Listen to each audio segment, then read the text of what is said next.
Malawi Today. Material itadusa pakasanga school bati inazafika pena pake pamanda pamene inazaima kwa kanthawe mwina 10 minutes ngati pana libe foul play nifanyani according nkosani na abakuta naimbira ma police onse nifanyani ndege ina zapezeka mama wake after 28 hours. Anthu aliwozizimuka kwambiri ndi odabwa ndi maumboni amene abwera nawo anamiwa pa press briefing imene anapangisa lero okhuzana ndi ngozi ya Malemo South Claus Chilima. Anaplaya ma video pamenepa komanso ma audio osiyanasiyana. Ena mwayo ndi a Moses Konkoyo. Kodi nkhani imene yaenda motani? Izitu tizimvere tonse pano mpaka kumapeto. Ndikanema amene ndifuna ndisewere ena simuona koma mawoka mwamva amene akhale poyambira pa nsonkhano kuno mamawa kuno.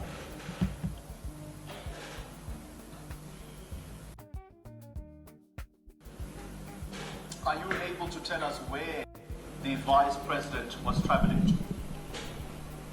Yes, we lost a former cabinet minister 2 days ago, and his funeral will take place in the northern district of Kadabe. And the closest airport to Kadabe district is Zuzu International Airport, that's in the northern part of Malawi. So since the president was scheduled to travel outside the country to the Bahamas this evening, he did delegate the vice president to represent him at that funeral. So that's where the vice president was heading to.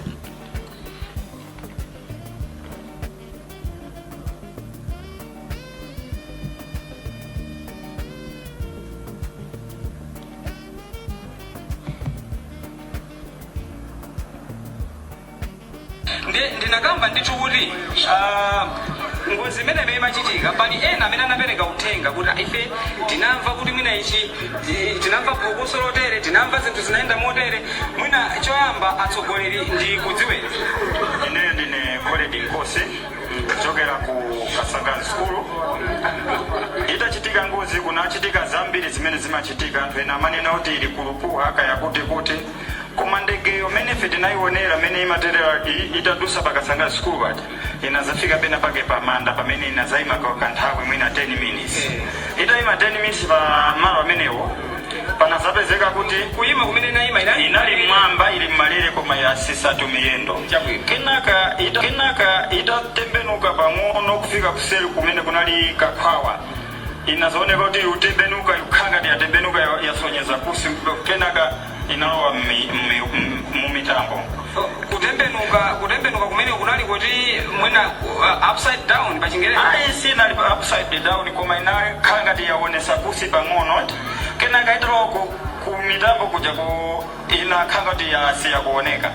Kenaka atafufuza na zaimbira kopisi ndi ne College Nkosi ndogwira so ntchito ndi vice president anakafikapo pa nyumba panga amene ndogwira nawo reforms komanso ndine innovator amene ndogwira so nawo innovation and creativity ndi naye sesa ndithu kuimbira ku ofisi kwauza kenaka ntaimbira so ku polisi kushikangawa ku Mzimba naye sesa ndithu kuimbira Grace Malemya ku Umbuzimani ntaimbira wosewa nda kula mazindi maina amene naye sesa ndithu kwayankhula kenaka nazaimbira tamandani wa kumibawa ndaimbira tamandani wa kumibawa ndi Osmas Malemya wa ku OBC kenaka nazapanga kuti iyayi titumiza mauthengawo ndiye mauthenga aja natumiza kwa kunzuzu chakwino kwa BMF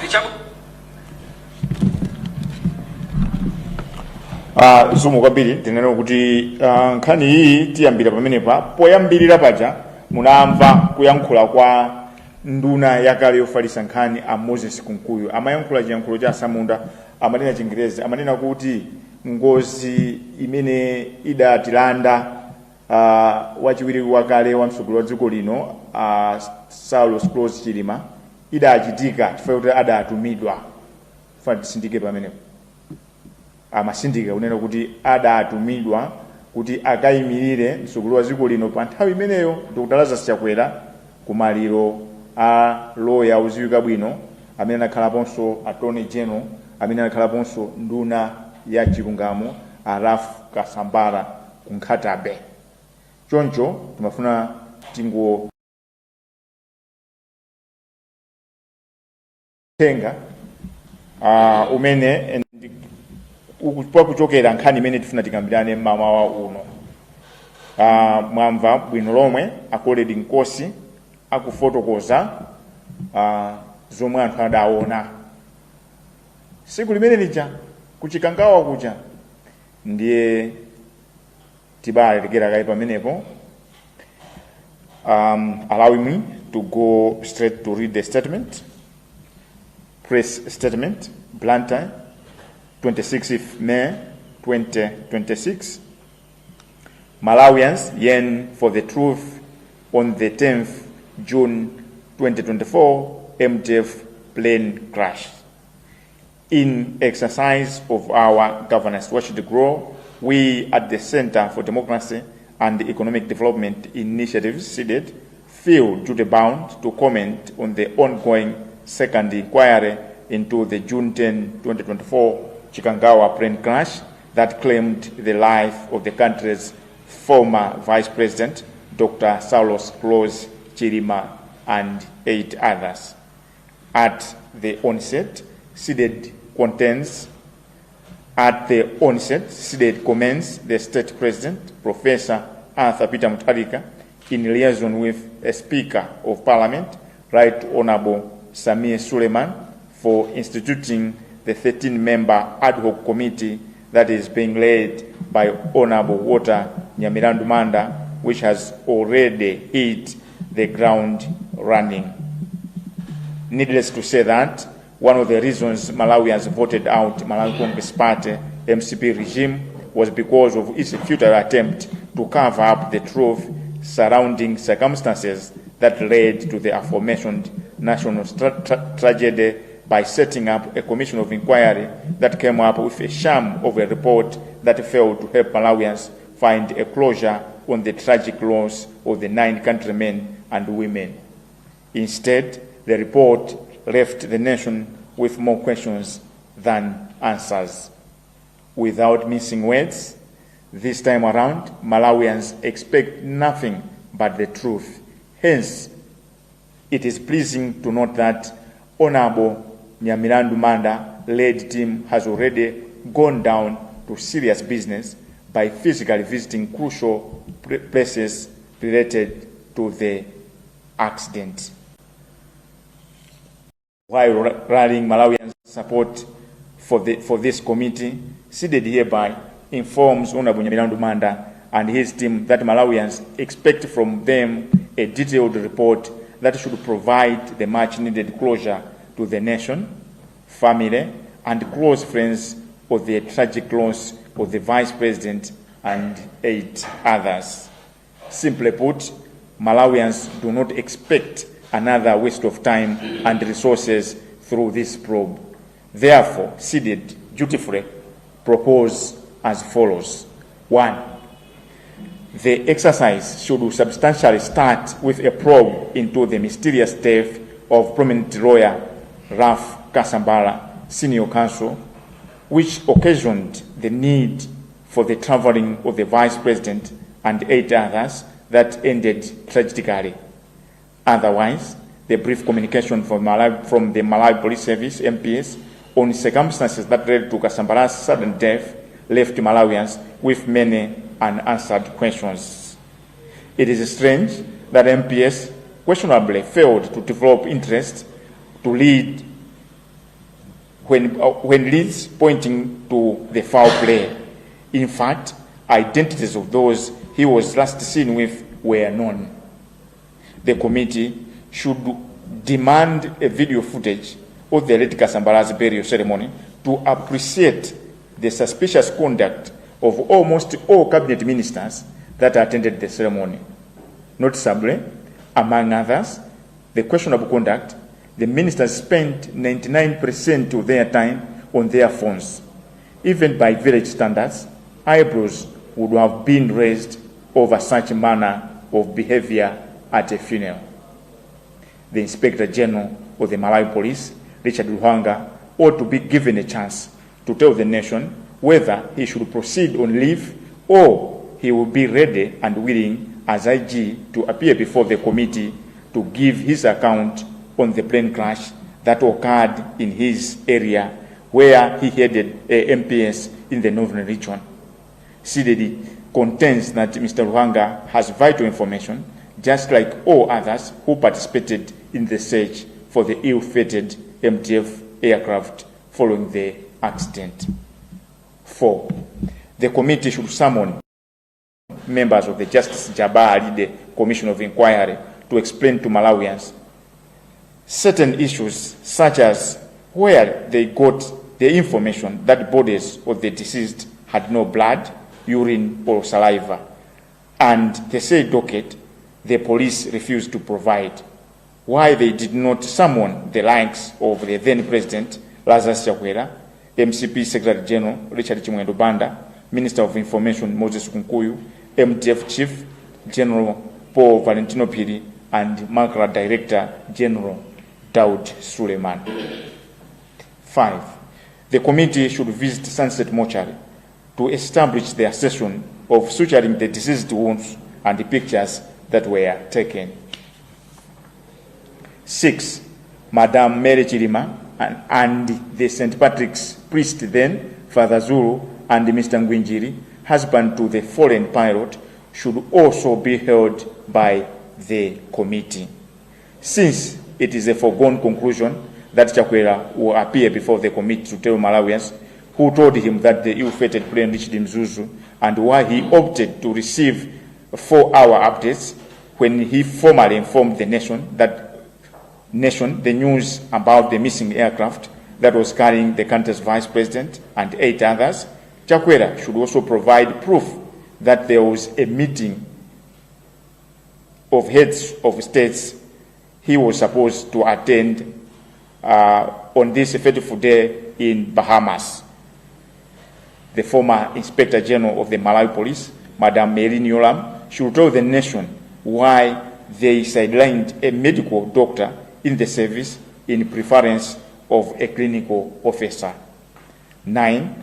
The committee should examine the signatures appended to the death reports of the fallen VIP and 8 others, and also ask Chakwera for an explanation on who certified the deaths of the 9 before he announced the same to the nation.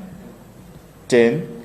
Honorable Nyamilandu Manda and his team should look at the detailed account of the video clip of one Mr. Koledi Nkosi, in which names of people that were informed of the plane crash immediately it occurred are clearly mentioned.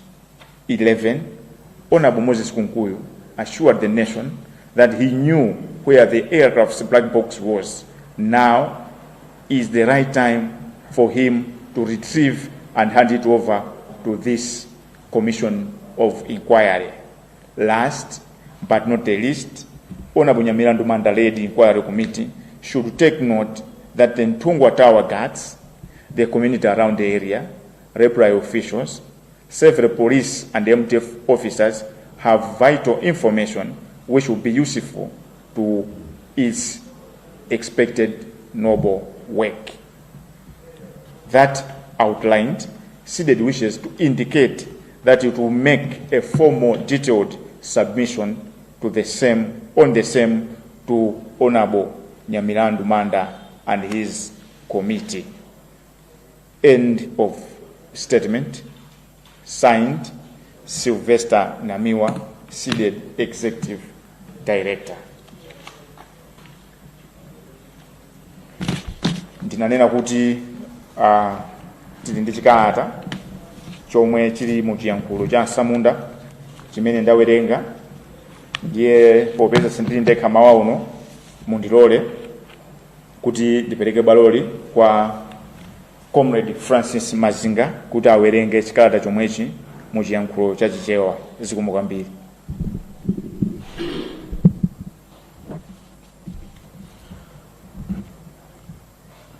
Chikalata kuchokera ku CDD Blantyre lachiwiri pa 26 May 2026. Amalawi akufunisisa kudziwa chilungamo pa ngozi ya ndege ya MDF ya pa 10 June 2024. Pokwaniritsa ntchito yathu yoyang'anira kayendetsedwe ka boma, ife ku SIDED taona kuti tikuyenera kuyikira ndemanga pa kafukufuku wachiwiri wa yemwe akuchitika pa ngozi ya ndege ya pa 10 June 2024 ku Chikangawa, yomwe idapha yemwe anali wachiwiri kwa mtsogoleri wa dziko lino Dr. Saulos Chilima ndi ena asanu ndi atatu. Poyamba, SIDED ikuyamikira mtsogoleri wa dziko lino Professor Peter Mutharika mogwirizana ndi Speaker wa Nyumba ya Malamulo olemekezeka Samia Suleiman chifukwa chokhazikitsa komiti yapadera ya anthu 13 yomwe ikutsogozedwa ndi olemekezeka Walter Nyamilandu Manda, yomwe yayamba kale kugwira ntchito. Nzosachita kufunsa kuti chimodzi mwa zifukwa zomwe Amalawi adatulutsira boma la chipani cha MCP ndikamba kufuna kubisa chilungamo pa ngozi pokhazikitsa komiti yofufuza yomwe idabwera ndi ripoti lonama lomwe linasiya Amalawi ndi mafunso ambiri kuposa mayankho. Mosapsatira, Amalawi sakuyembekezera china chilichonse koma chilungamo chokha. Motero nzosangalatsa kuti gulu lotsogozedwa ndi olemekezeka Nyamilandu Manda layamba kale kuchita zomwe zimayenera kuchitika poyenda mmalo ofunikira okhudzana ndi ngozi iyi. Pomwe tikulimbikitsa Amalawi kupereka support ku komiti, SIDED ikudziwitsa olemekezeka a Nyamilandu Manda ndi komiti yonse kuti Amalawi akuyembekezera kuchokera kwa iwo ripoti la tsatanetsatane lomwe liyenera kupereka mathero ankhani ku dziko, ku banja ndi kwa abwenzi apamtima a Malemu Chilima ndi ena asanu ndi atatu. Mwachidule, Amalawi sakuyembekezeranso kuyitanitsa kutitayisa nthawi ndi ndalama monga zinalili pa kafukufuku woyamba. Choncho SIDED ikufuna pachitike izi: 1. Ntchito iyenera kuyamba ndi kufufuza za imfa yosadziwika bwino ya loya wotchuka Rafu Kasambala Senior Counsel, yemwe inachititsa kuti Chilima ndi ena asanu ndi atatu afe momvetsa chisoni. Zomwe idanena Malawi Police pa imfa ya dzidzidzi ya Kasambala zidapereka mafunso ochuluka pa anthu. Nzodabwitsa kuti IMCP analephera, Malawi Police Service analephera kufufuza pa mphekesera zoti panali chiwembu, pomwe anthu omwe anali naye komaliza asanamwalire ankadziwika kale. 2. Komiti iyenera iwunikire kanema wa mwambo wa maliro a Malemu Kasambala kuti izindikire khalidwe lokayikitsa la nduna zonse za boma zomwe zinapezeka pa mwambowo. Mwazina, mwambo wa maliro uli mkati, ndunazo zimangokhala pa foni zawo zomwe ndizotsutsana ndi chikhalidwe cha anthu akumudzi pa maliro. 3.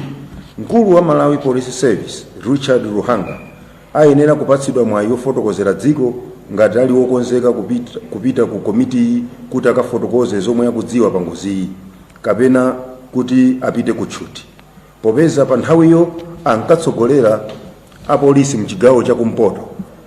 SIDED ikuona kuti Ruhanga ali ndi uthenga ofunikira ngati mmodzi mwa anthu omwe ankasaka nawo ndege. 4. Komiti iyenera kuyitana mamembala a komiti yoyamba yotsogoleredwa ndi Justice Jabbar Aride kuti afotokoze zinthu zina zomwe zinasiya mafunso, kuphatikizapo komwe anatenga uthenga wakuti matupi a anthu omwe anamwalira analibe magazi, mkodzo kapena malovu. Komanso chifukwa chomwe sanayitanire anthu ena ofunikira monga President wakale Lazarus Chakwera, Richard Chimwendo Banda, Moses Kunkuyu, General Valentino Phiri ndi Daud Suleiman. 5. Komiti iyenera kupita ku Sunset Mortuary kuti ifufuze nkhani yokhudza kusokedwa kwa mabala amatupi awo omwe anamwalira komanso zithunzi zomwe zinatengedwa. 6. Mayi Mary Chilima, wansembe wa St. Patrick's Parish, yemwe pa nthawiyo anali Father Zulu komanso angwinjiri mamuna wawo woyendetsa ndege yemwe anamwalira, ayeneranso kumvedwa ndi komiti iyi. 7. Ndichachidziwikire kuti Chakwera akaonekera ku komiti kuti akafotokozere ya Malawi yemwe adamuuza kuti ndege idafika ku Mzuzu, komanso chifukwa chomwe anasankhira kuti azilandira mauthenga pa maola anayi aliwonse pambuyo polengeza kuti ndegeyo yasowa. Chakwera ayeneranso kupereka umboni woti panalidi msonkhano wa atsogoleri a mayiko omwe amayenera kupezekako pa tsiku loopsali ku Barbados. 8. Mkulu wakale wa apolisi Mayi Marine Yora ayenera kufotokoza chifukwa chomwe sanagwiritsire ntchito dokotala wamkulu wa nthambi pa ntchito zina zokhudza ngoziyi koma anasankha clinical officer. Komiti iyenera kuunikira masignature omwe ali pa malipoti a imfa ya Chilima ndi ena asanu ndi atatu, komanso kufunsa Chakwera kuti afotokoze yemwe adatsimikizira imfa ya anthu asanu ndi anayiwo asanalengeze izi ku dziko. 10.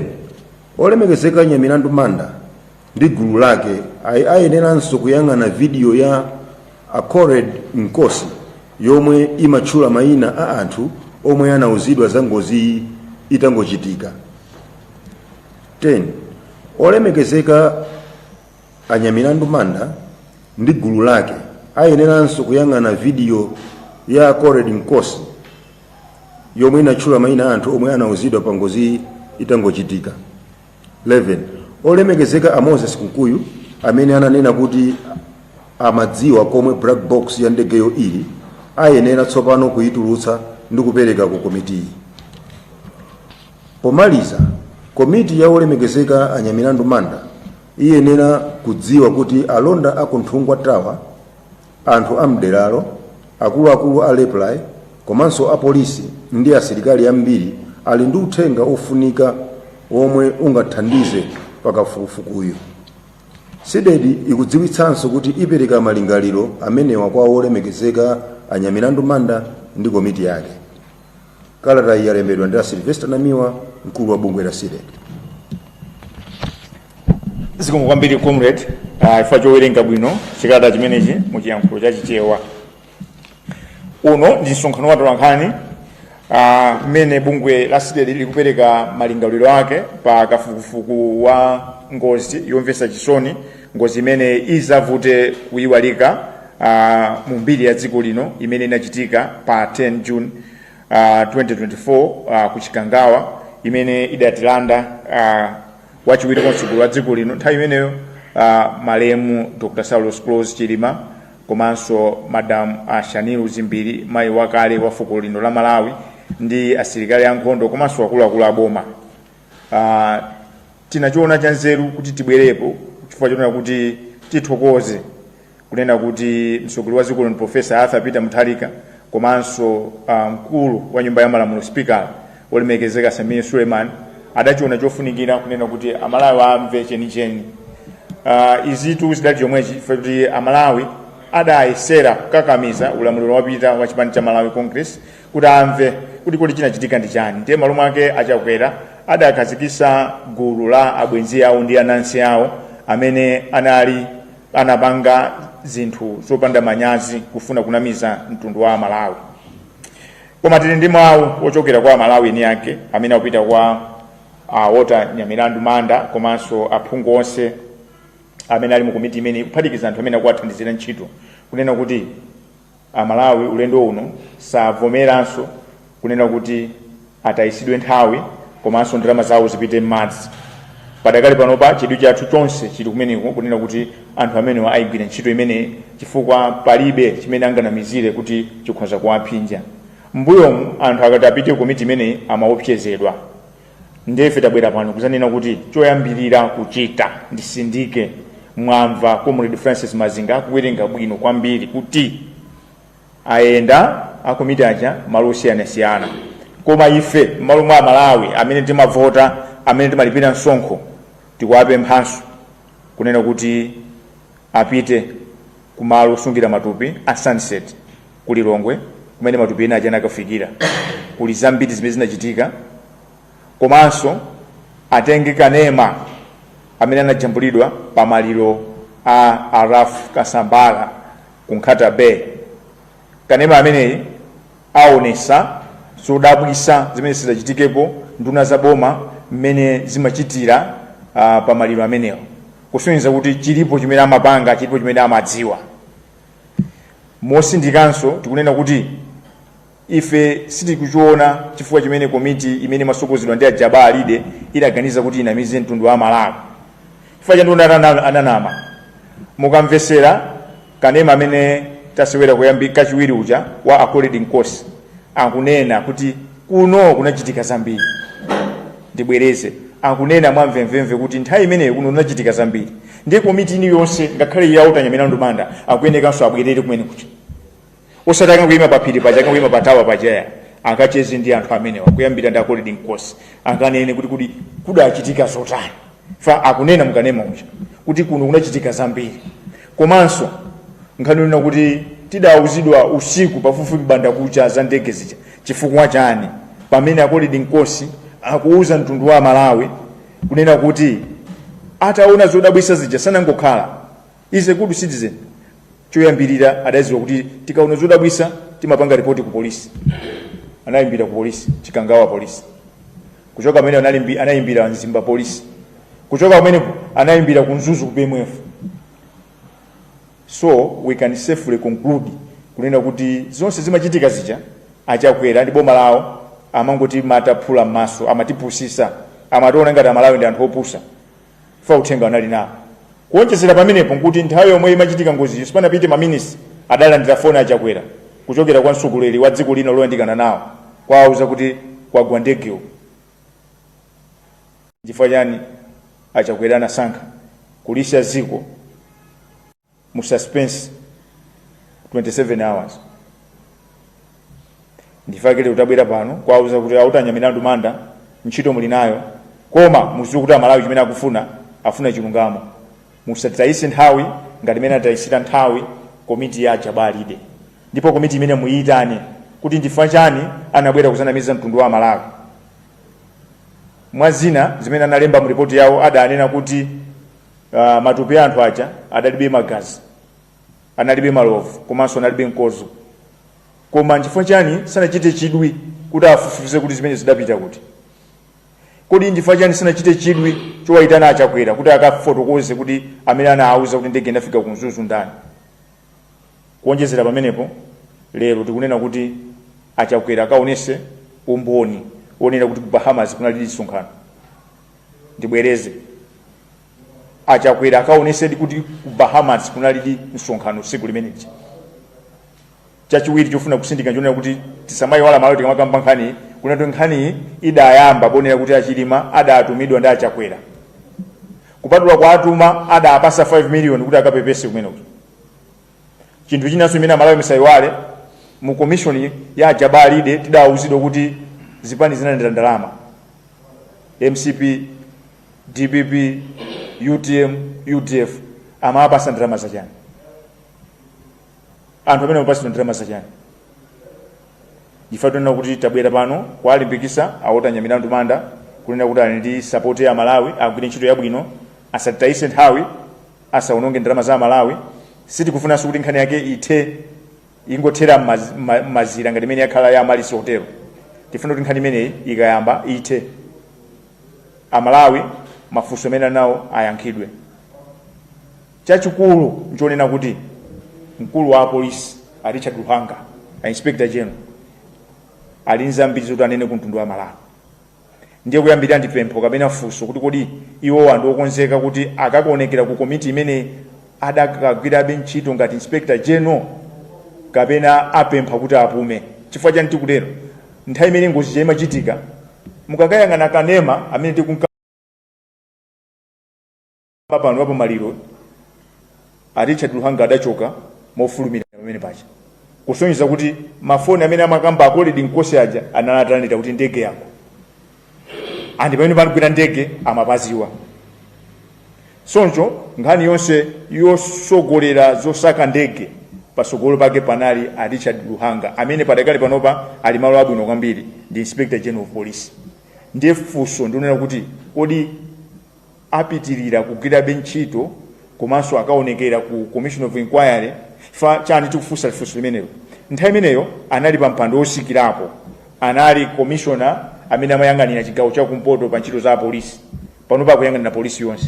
Ndiye tifuna ifeyo kapena amalawi akuwapasa mwayi a Richard Luhanga kuti asankhe kuti atachiona chofunikira atenge holiday kunena kuti akapereke umboni ali ngati munthu.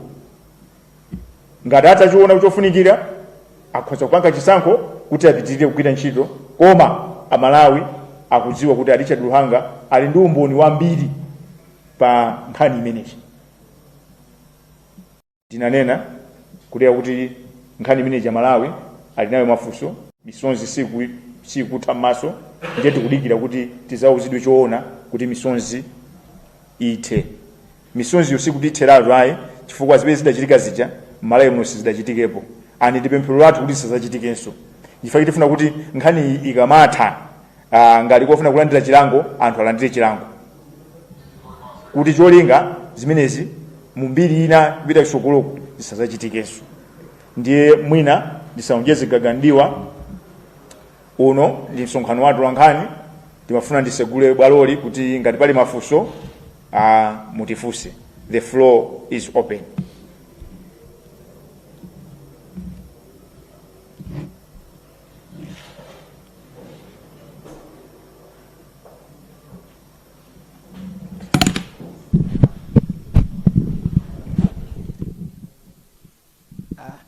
Ine ndi mafunso anga awiri. Mina funso loyamba okay. Ine ndi Isaac Salima kuchokera ku Times.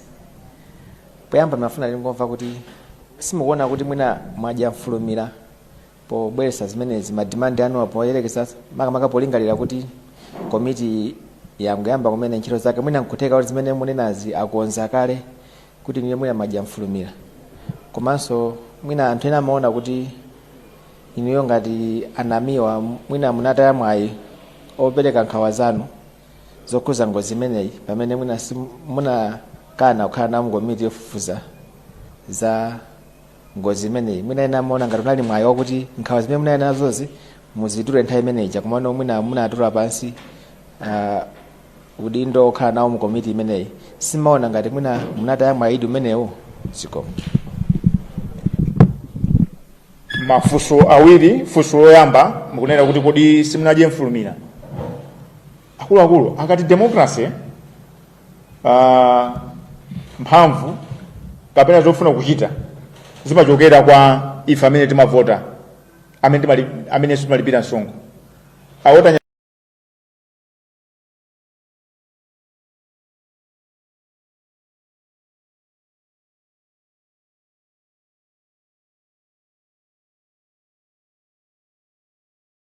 ndumanda ndi timu yawo ndi aphungu amene tinalemba ntchito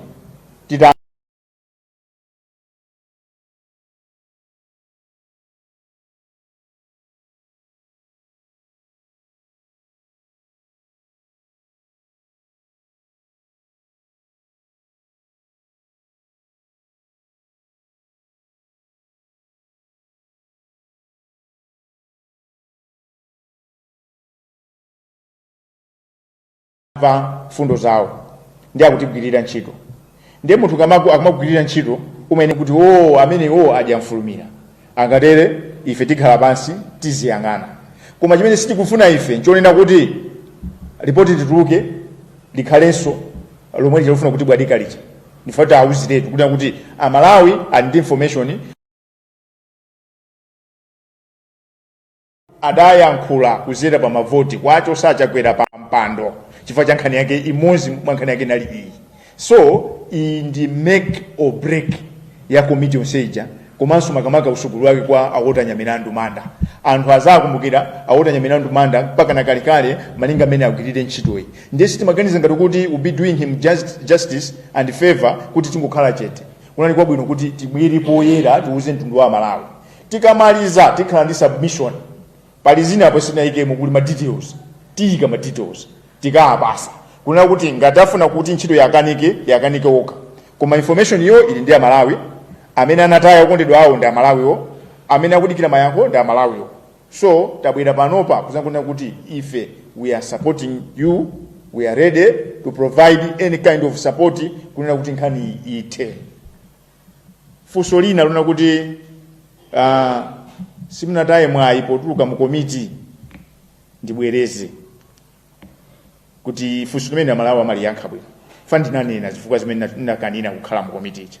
Napanga resign chifukwa chonena kuti komiti ija inali ya Malawi, mafunso anali nawo ndi Malawi, ndalama zinali za Malawi. Lamulo la Commission of Inquiry Malawi muno limanena kuti ngati komiti yo itafuna ikhoza kupanga kafukufu wake poyera, ndiye democracy imanena kuti zipanga zinthu poyera. Ndiye titapita mu komiti muja nawuza anthu aja kuti Amalawi akufuna kuti azisatira zimene tikuyambirana muno, azisatira maumboni athu kuti zisativute kusogoloko. Komiti jaidakana. Ndiye mukamati nataya mwayi, mwayi wake nataya ine ndikuti komiti yake si inabwera kumauza dziko mopanda manyazi kumanena kuti matupi aja analibe magazi, analibe malovu, analibe nkozo, osatiuza kuti anachosa mondani. Komiti yake si imeneyi idakanika kwa itana chakwera kuti auze amtundu wa Malawi kuti auza kuti ndege inafika kumzuzu ndani. So sitinataye mwayi. In fact zimene zinathandizira kuti apange expose. Ndipo akanakhala kuti this is a serious country, all those people are supposed to be arrested. This is why we are challenging committee out and milandu manda kuti those people should be summoned. Anatira kwira, anatira isanthawi, anatonongera ma resources. On top of that, amanama under oath because anatenga oath asanayambe kugwira ntchito yawo. Mukumbukira nesu nakatenga nawo oath ichi. Koma naona kuti izi zimene tapanga talumbira izi tisakapange zinthu zaboza.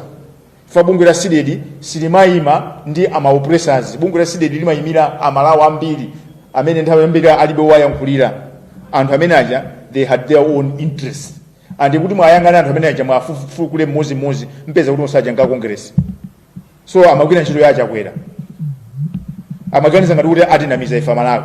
So I don't regret. Ndipo ndapanga ineyo ndikamayangana ndimaona kuti ndapanga chinthu chabwino. Apo aile lolo kuti msimsegule mupange phone in program. Mfuse kuti kudana Anamiwa anakhonza kutuluka mu committee ja mpeza kuti anthu onse amene amayima pa chilungamo akuza kuti Anamiwa aja anapanga zinthu zoona. Pajanso abusa ISJ Anyirenda anatulukanso mu kumbeni mucha. Ataziona kuti izi zikunditayisa Yesu. Zinali zotayisa uzimu kuti zimene zichi. Because simungabwere Commission of Inquiry muli ndi mphamvu equivalent to High Court muzikauza Malawi kuna kuti kuli docket imene anapanga ma detective a police koma titayipempha kuchonderera sana tipasi ndiye munapanga chani. It was a sham of a report. It is a shame to this nation. This is against zimenezi. Yes.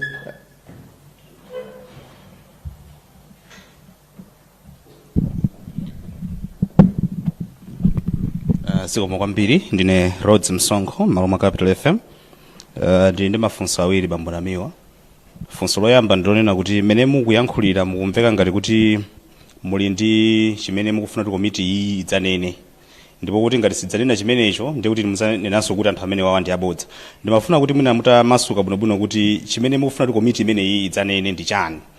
Chifukwa mwina nkutheka kuti akhoza kubwera atamaliza kafukufuku wawo nkupereka mwina zotsatira zimene zikhoza kufanana ndi komiti imene inapita ija mudzachita bwanji.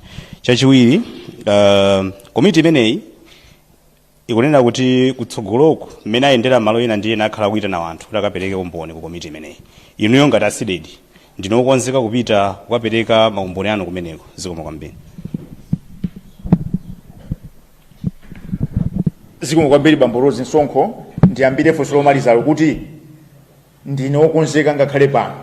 Nifake kumapeto kwa chikalata chathuko tanena kuti tialemberanso submission kupatula kupita kukayankhula zongoyankhula tipita tikalembera submission imene izakhale detailed fa chiyambire cha nkhani iyi sidedi sinakhale pansi and amalawi akhala kuyankhula andikuliza mbiri tikuziwa kuti siku lakuti nduna iyi inakumana ndi uyu kublantaye uyu anapanga zakuti anapanga zakuti zonsezo tinyamula tikaapatsa nkhani yonena kuti tikumveka ngati kuti timene tikufuna mafunso alipo tu chimene anthu afuna adziwe njonena kuti anauza Chakwera kuti ndege inakabwizidwa kunzuzu ndani anayasa mafoni anthu aja ngozita chitika ndani akunena kuti matupi la Chilima ndi tupi la ena lidatusidwa mu ndege anatulusa ndani magazi malovu ndi nkozo zidapita kuti adachosa ndani ndifa chani ku polisi ku medical doctor ndifa chani anamusiya pa ntchito yonseja amagwisa ntchito clinical officer izi zimene Malawi akufunazo nde ngati committee imene you are right committee imene ya awota nyamilandu manda ngati siyankha izi ndali nakalipo mpano sikutiswa Malawi anyengerera ifa tanena kuti chonde musatonongere nthawi nkuti tayisanso ndalama koma chikhulupiriro nacho chifukwa kuti boma ili anthu amapanga zinthu poyera kapena nene kuti chimene anthu anasankhira Professor Arthur Peter Mutharika amazowa kuti ndi munthu wachilungamo ndiye munthu wachilungamo sangalole komiti yake imene kwisa ntchito ndalama za Malawi akaname komanso tinapempha kuti zonse apange poyera ikhale public ikakhala public anthu azidziwa kuti zimene akuyankhula namiwawo akunama zimene akuyankhula Rose Msonko nzoona zimene akuyankhula Mr. Salima nzaboza Amalawi tisiopusa Amalawi akudziwa ndali nasa kuti information ya Malawi alinawo mwamva college acha amakamba kuti kudachitika zambiri tikayambire pamene tifuna apite kumene kuchako uyo ndani Paul Valentino Phiri anayankhula zuwa lili nde kuti kumene kokhwitima inu munaona kuna khwitima kumene uyu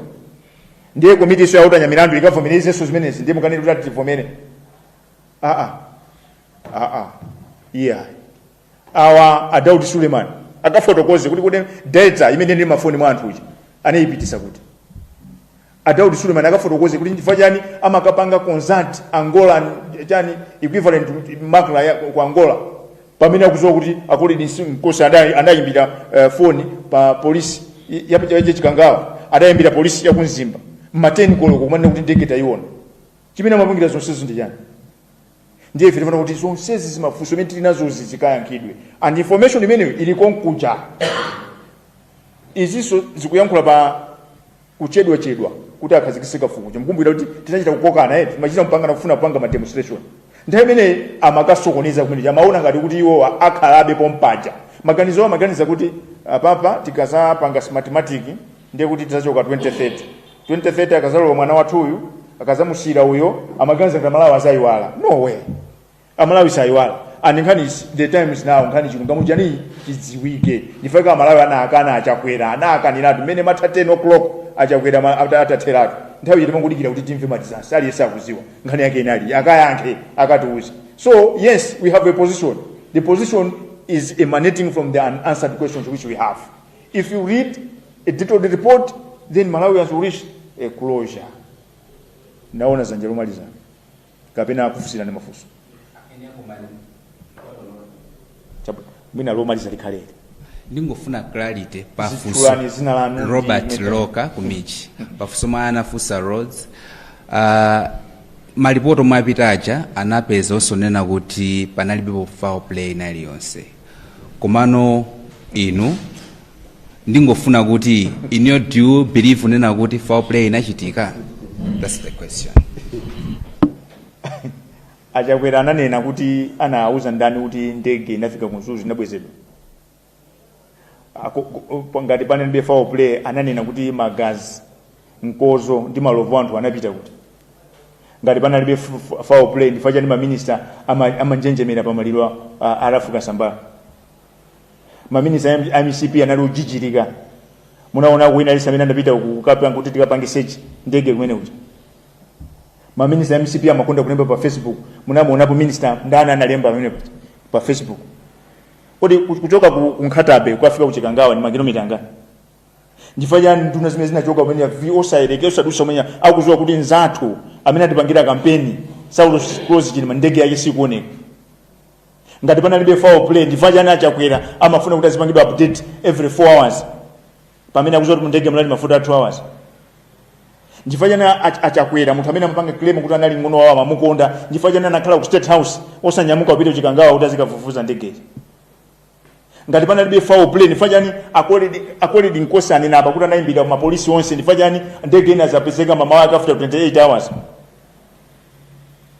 ndifanyana na mizira kuti akuchoka hapo amana mizira kuti akuchoka hapo ndifake tuna kuti choyambirira tibwerere kuti kodi arafuka sambala adafa motani kunali message imene achokera ku police musaiwana inunso atulankhani musamafikali pasogolo kumanena kuti anapanga ukonkulu panalibe foul play inuyo muli ndi ntchito yowauza anthu kuti this was a sham of a report, a shame of a century zimene anapanga komiti ya Ajabalide ndi anzawaji ndifaka anthu anzeru anachoka mu komiti anthu amene amali integrity anachoka mu komiti manager. So musasogole kuti anapanga ukonkulu kuti panalibe foul play pamene anatuuza kunena kuti ku polisi akukaniza docket imene akapanga ma CID ku polisi kundana ndi mphamvu zoposa commission of inquiry. We should get serious. We should get serious. Tikayamba kuyisatira nkhani ya mene anamwalira Arafuka Sambala. Anthu amene anali nawo Arafuka Sambala komaliza apolisi akwaziwa. Ndifo chani sana itani. Muziko muno makhala mukumwalira anthu osiyana nduna zosiyana ndana nane kuti tikutusa ndege ya MTF